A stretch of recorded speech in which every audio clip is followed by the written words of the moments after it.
অকেজো হয়ে পড়ে আছে ঢাকা দক্ষিণ সিটির প্রায় ২০০ বর্জ্যবাহী ট্রাক। আর সচল ৭০০ গাড়ির অর্ধেকের বেশিরই নেই চালক। এমন অবস্থাতে ব্যাহত হচ্ছে বর্জ্য অপসারণ সহ জরুরি নানান কার্যক্রম। এতে কমেছে রাজস্ব আদায়, টাকার অভাবে কেনা যাচ্ছে না গাড়ির চাকা। তবে শিগগিরই সমস্যা সমাধানে আশ্বাস দিয়েছেন নতুন প্রশাসক। ফাহাদ আল কাদরির তোলা ছবিতে বিস্তারিত জানাচ্ছেন আশরাফুল আলম আকাশ।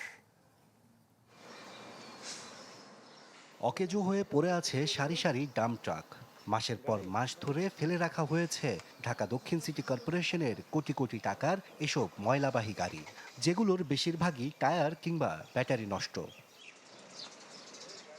নগরীর বর্জ্য অপসারণের জন্য ৫৭০টি ময়লার ট্রাক আছে ডিএসসিসি, কিন্তু নানা সমস্যার কারণে প্রায় ২০০ গাড়ি ব্যবহার করা যাচ্ছে না।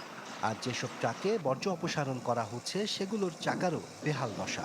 নিত্য নতুন সংকটে বাড়ছে ঝক্কি ঝামেলা।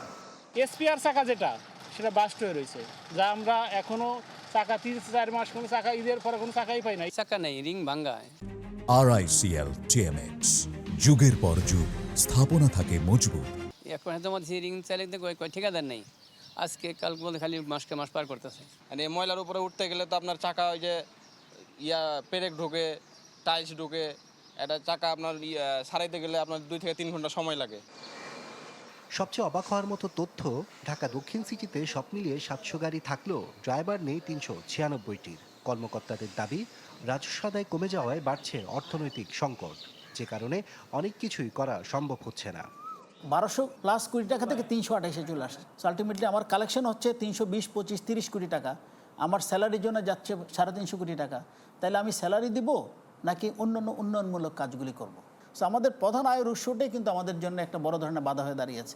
সো আমরা যদি হোল্ডিং ট্যাক্সটা যদি নিয়মিত যদি আমরা পাই, তাহলে আমাদের জন্য এই যেই কাজগুলি আমাদের জরুরি ভিত্তিতে করা দরকার, নাগরিক সেবা যেটার মাধ্যমে আমরা প্রদান করি, এগুলি কিন্তু আরও স্মুথলি, আরও ইফেক্টিভলি আমরা করতে পারবো।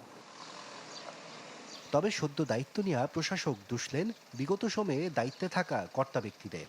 অচল গাড়ির চাকা সচল করা সহ বিদ্যমান সংকট নিরসনে আশ্বাসও দেন তিনি। আমি তো অবাক হয়ে গেলাম যে এতদিন এইভাবে চললো কীভাবে। মানে অভিভাবকহীন সিটি কর্পোরেশন ছিল। রেভিনিউ যেগুলো ট্যাক্স যেভাবে আসতো সেটা অনেকটা স্থবির হয়েছিল।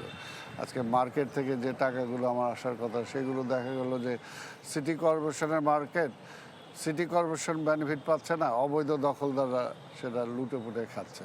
তো এইগুলোর থেকে একটা সিস্টেমে আনতে হবে, সেই সিস্টেমে আনার জন্য আমি চেষ্টা করছি। একই সঙ্গে জানান, এইসব চ্যালেঞ্জ মোকাবিলা করে চলমান সমস্যার সমাধান করে নিশ্চিত করা হবে নাগরিক সেবা। বছরখানেক যদি আমি সময় পাই, তাহলে আর্থিক সংকট থেকে উত্তরণ সম্ভব। আশরাফুল আলম আকাশ, চ্যানেল 24, ঢাকা।